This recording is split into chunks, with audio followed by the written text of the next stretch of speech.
Hello everybody, I'm Esoteric Eddie, Namaste. The documentary you're about to watch is about ancient Mexico's last Toltec leader, Juan Reed, in his battle with the ancient evil wizard, Tezcatlipoca.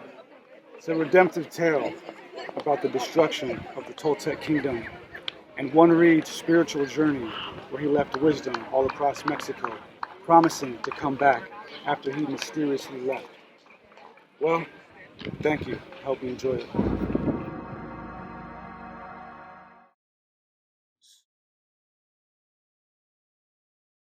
Ancient Mexico was the home of a spiritual people. Its past is shrouded in mystery, which is hard to uncover. Almost all of the people's writings were burned, their structures destroyed, and their sacred customs desecrated. Among the colonizers was Bishop Diego de Landa. He was solely responsible for the operation which burned almost all of the Mayan texts, save the 4 we have in existence today. His famous Relación de las Cosas de Yucatán chronicled his expedition, which he wrote extensively on the Mayan people, their strange customs, and legends. It would be this infamous book that, through misfortune, would become a great tool to look into the Mayan past.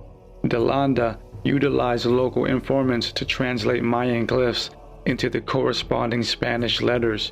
It would be De Landa's work that would later help scholars to not only understand ancient Mexico, but to decipher the Mayan language.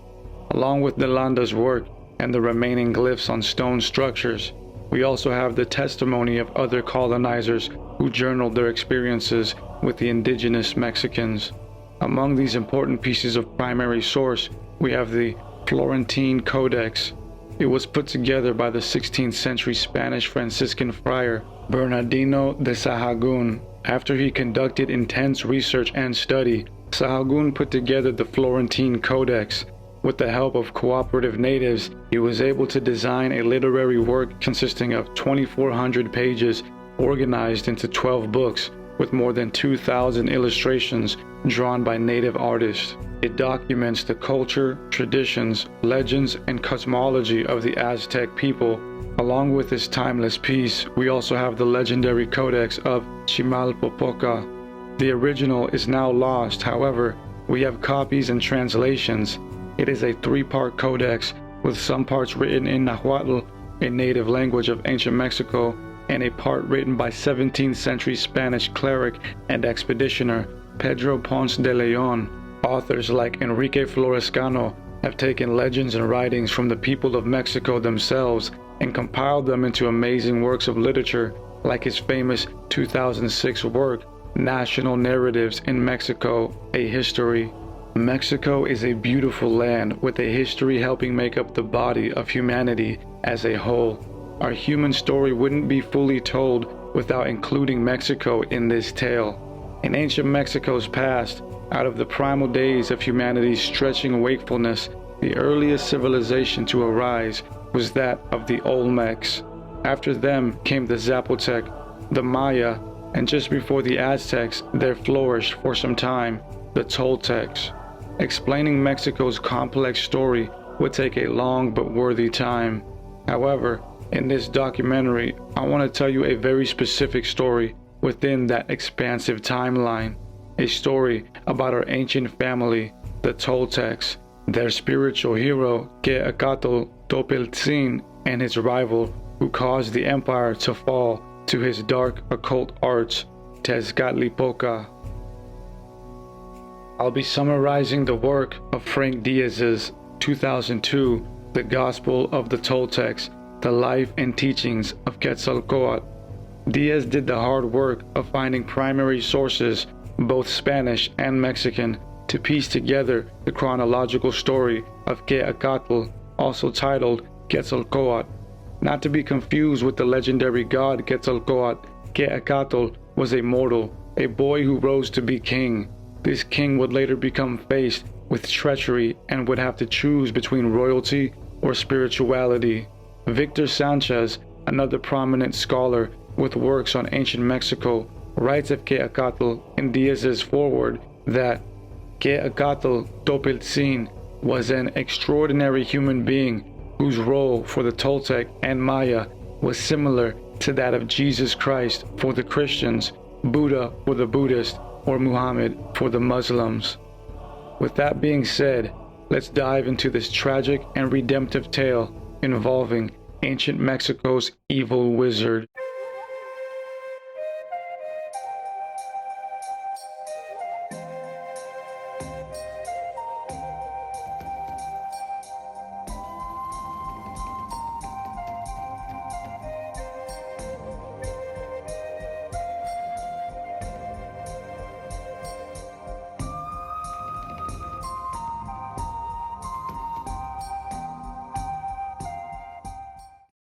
Diaz's version of the tale starts with Human the Elder. This legendary astrologer prophet lived to be 300 years old. In the dusk of his life, around 33 BCE, he began to recount the history of the Toltec people. He organized their sacred knowledge and put it together in a now lost work titled the Teomoxtli, the Divine Book. Human prophesied the emergence of a Messiah figure who would rise as a king. This king would face hard times, causing him to become stubborn and blinded in his chaos. This loss of confidence would cause a group of rebel priests to rise up and take the throne, ushering in an era of heresy and calamity. The kingdom would fall under sin. The people would begin to sacrifice each other, bringing death and shame to their former ways of spirituality. This disgraced king would be driven out by the backstabbing priesthood, left to roam, only to return a victorious God-man, leaving his people one last set of teachings to abide so that they may regain their souls in times of treachery. This king that Human prophesied about was Tezcatlipoca. His name, meaning one reed, the prince, named after the sign he was born under. His father was Mixcoatl, ruler of the Toltecs, and his mother was Chimalma, a regular gal from Amatlan. His mother was born from an elderly priest couple who had prayed to the gods for a child. It was prophesied that she would not marry, but only give birth to a boy. Her parents tried to train her in feminine ways to escape the prophecy, but she refused to marry and had an innate passion for sport and combat. Both Quetzalcoatl's parents were warriors. During a mission to subdue other tribes, Mixcoatl, the father of one reed, stopped to rest in a forest in Amatlan. During his rest, he found Chimalma bathing in a nearby ravine. Mixcoatl attempted to shoot arrows at her, but the skillful Chimalma dodged the arrows. Reaching for her weaponry, they engaged in a fight. The duel ended in a standstill. Mixcoatl and Chimalma were impressed by each other and built a relationship together, with Mixcoatl bringing the gal back to the Toltec kingdom. During her days with the king, Chimalma experienced an immaculate conception. She was visited by a sacred fish in a bathing river that gave her a jade stone. She swallowed the jewel by accident, attempting to keep it in her mouth for safekeeping, and by this she became pregnant. Mixcoatl became enraged by this strange pregnancy, assuming it was due to some infidelity, so he sought out an oracle to explain the situation. The oracle told Mixcoatl, as we are told by Diaz, that it is important that he take care of Chimalma, for the essence of heaven has come down to earth. The spirit of grace has manifested itself. Being ecstatic about the divine child, the king announced the pregnancy to the royal court. Mixcoatl's brothers, one reed's uncles, Zoltan and Cuitan, were bitter and jealous, knowing that the child would succeed the throne. The uncles had Mixcoatl ambushed and killed. Among this devastating news, Chimalma drew into contractions, entering her birthing phase. She was led to the majestic bathing river, adorned in her beautiful royal jewelry. She gave a painful birth to Quetzalcoatl and died afterwards.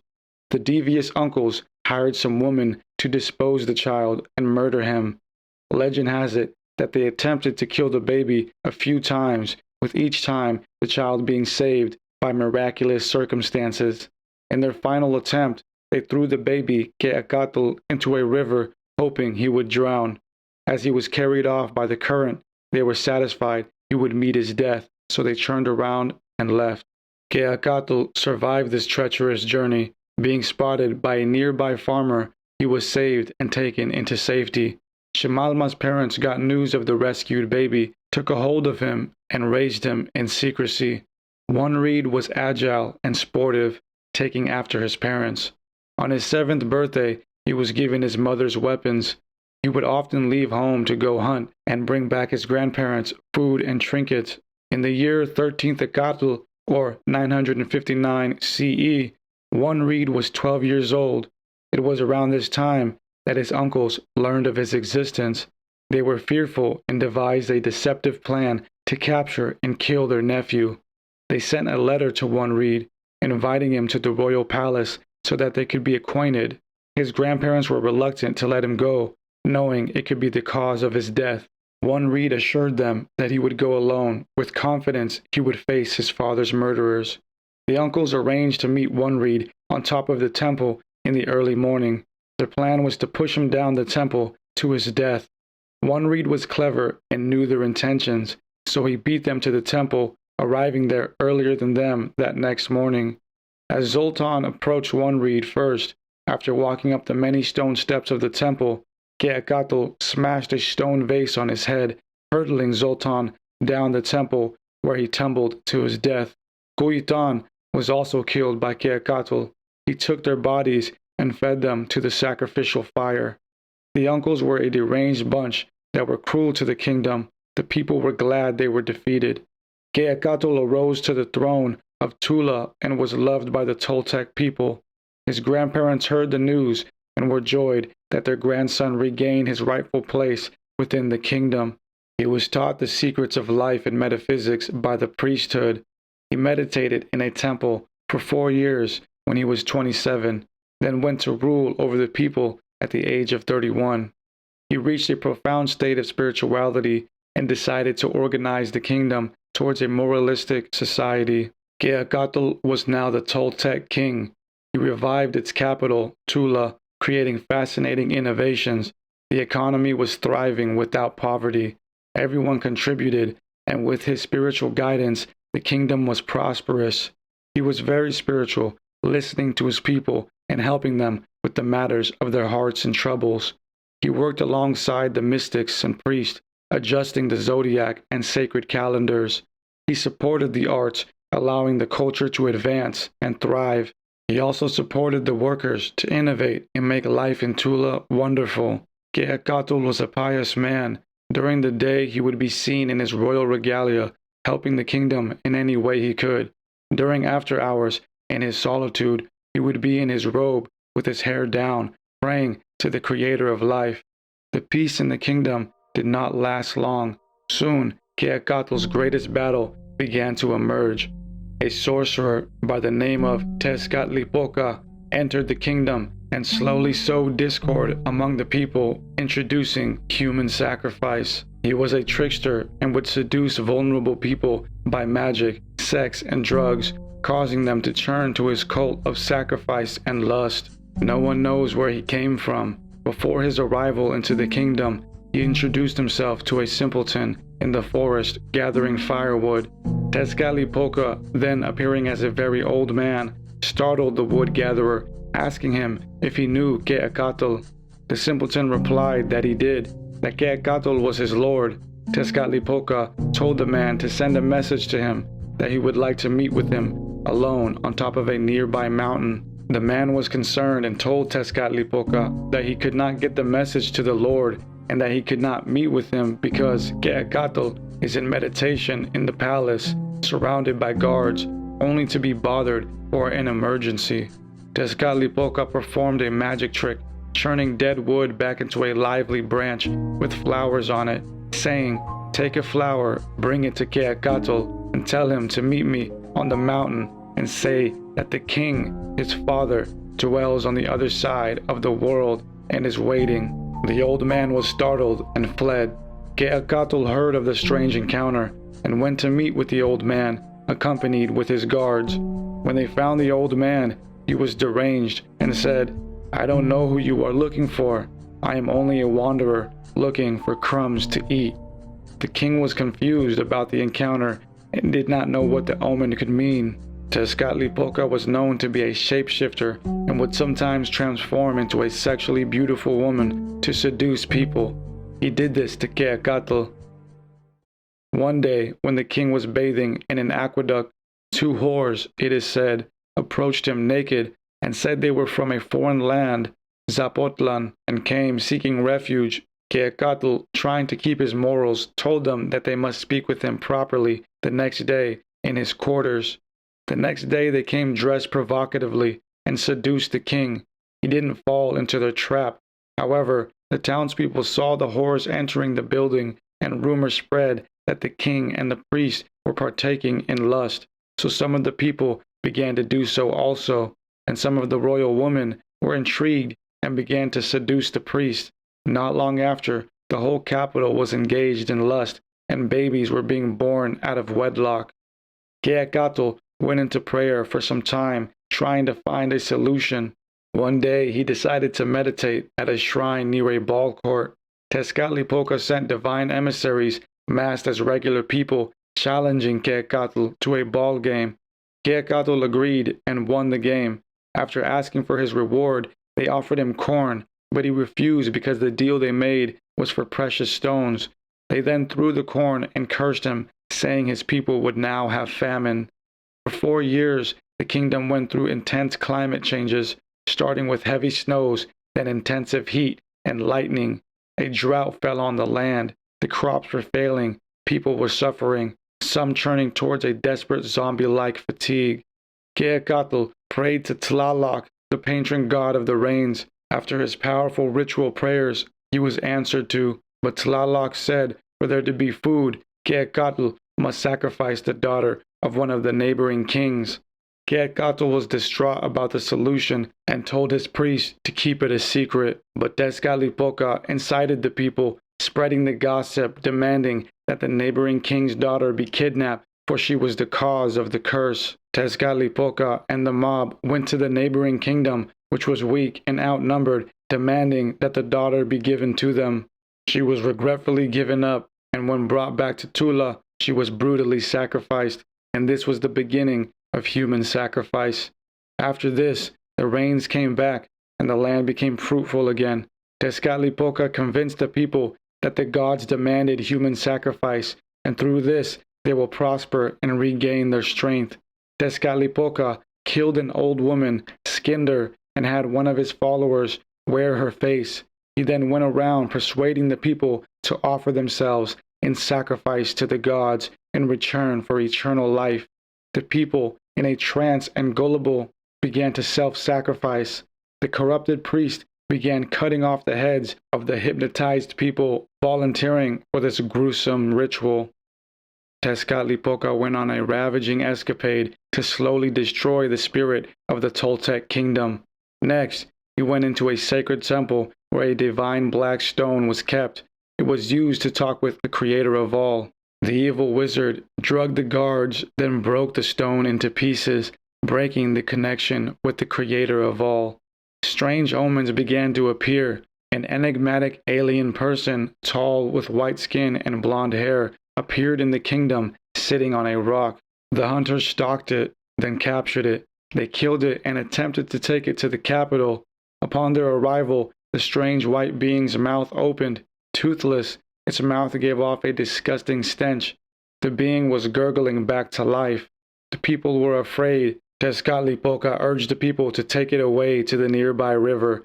They did so, but its rotting corpse gave off a foul odor and mixed with the wind and waters, causing a pandemic of disease.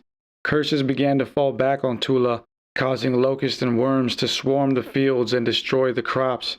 During all of this, Quetzalcoatl could only think to separate himself from the madness by meditating, seeking a solution. Tezcatlipoca transformed into a priest and went around persuading the people that they must leave Tula to escape the infliction. Masses of people listened and went with him. Eventually, he took them to a nearby city. After the people gathered, wine was passed around and drums were played. The people slipped into drunkenness, singing and dancing.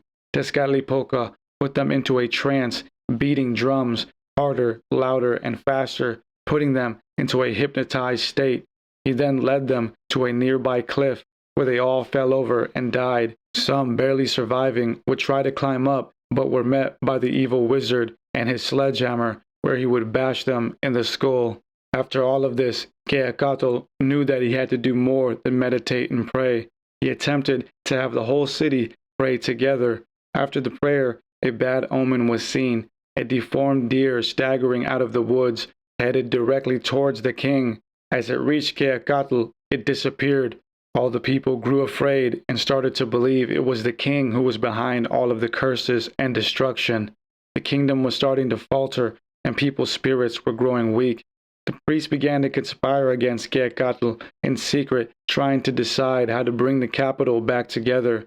Among them, the evil wizard disguised himself as a priest and instigated the congregation, saying that they should get Quetzalcoatl drunk and cause him to break his fasting and celibacy. The plan was accepted. Quetzalcoatl was starting to lose his spirit and sanity, pacing around the palace, trying to find a solution for the destruction. Tezcatlipoca and one of his servants made some wine and food. They tried to meet with the king to bring him some comfort. Persistently pleading to the king, Quetzalcoatl decided to give them a chance. The disguised wizard then edged the king to eat and drink to lift his spirits, but he refused. They kept instigating him to eat and drink, convincing him that they had the answer that he had been praying for. The king, distraught, gave in and drank. He became drunk, and then they started to fill his head with promises of a new kingdom and excited him. Quetzalcoatl was vulnerable and venting to the elders, hoping that what they were prophesying would come true. Upon this, one of Tezcatlipoca's servants went and drugged Quetzalcoatl's royal sister, Quetzal. When brought to the palace, the siblings were happy to see each other, and in their sedated state, they celebrated, being further dosed by the evil wizards. As the royal siblings rejoiced in drunkenness, eventually they fell asleep in each other's arms. The next morning, the two awoke and were ashamed of what they had done. They had broken their spiritual vows by eating and drinking and sleeping with each other.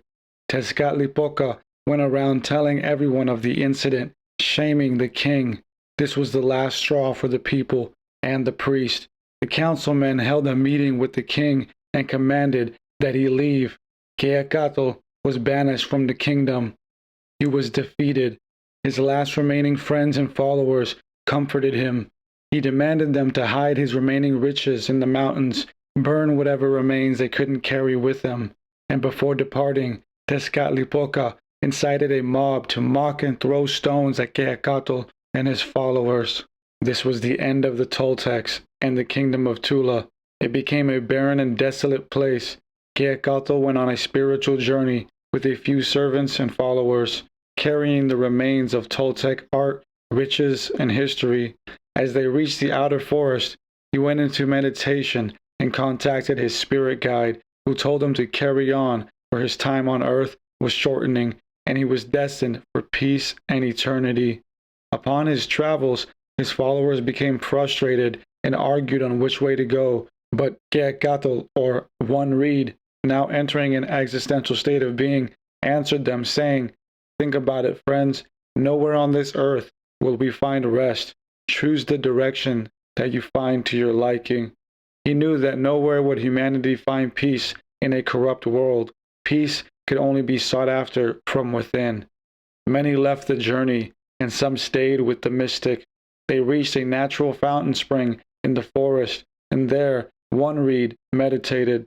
During his meditation, he was tempted by some strange local starving hermits. They pestered him to go back to his kingdom, back to his riches and abundance.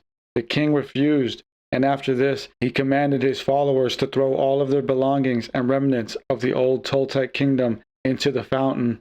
From this point forward, they were to leave behind what they once were and become totally dedicated to a spiritual life. Passing through a valley, a hard snow fell upon them, and many of them died. After the storm, only 8 people were left with him. By this time, they had long beards and long hair. They finally made it to a kingdom in the south, where the tale of Tezcatlipoca and Quetzalcoatl was already known. He was welcomed and greeted with respect and enthusiasm for what he had achieved and went through. This kingdom was Chichen Itza. The people and king came to see him. They reveled in him as a mystic and asked him for spiritual guidance and healing. He stayed in Chichen Itza for a small time, helping establish some new sacred structures and teachings. The people wanted him to stay as a spiritual leader, but he refused and instead left behind one of his followers to teach and instruct the ancient Toltec way of life. One Reed went on to different kingdoms, bringing wisdom and seeking knowledge from their elders, leaving behind monuments and sacred sites to venerate his presence there. Tezcatlipoca's influence had spread throughout the land, and many kingdoms were becoming corrupt. Because of this, One Reed decided to stay in Cholula, a place still spiritually intact. He set up a spiritual school where he taught the people the Toltec way, telling them, "The Toltec is wise. He is a luminary, a torch, a great smokeless torch. He gives wisdom to the people. He stops, observes, and reflects. The true Toltec, the disciple, is abundant, diverse, restless, capable, and skillful. They are self-made people who teach themselves, talk with their own heart, and find the answers within. The true Toltec gets everything from their heart. They are careful. They are artists who create and fix what is broken. The false Toltec acts reckless and is a disappointment to the people. He darkens everything. He does not create. He is an imitator. Become Toltecs, people of self-experience. If you acquire the habit and the discipline of consulting your own heart for everything, you will become Toltecs." The esoteric One Reed told them to study the stars and to be astute with language, to speak well and truthfully, to be honorable, neutral, not an extremist, that from the center you can see all sides.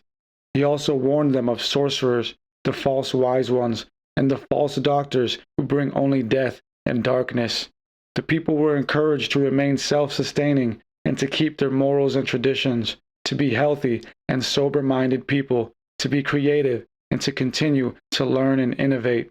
One Reed would sit on the stairs of the great temple of Cholula and give the people guidance every day, teaching them the Toltec way of being a good person. He insisted that they be kind, generous, not self-centered, and to seek Ometeotl and offer praise and thanks to him every day.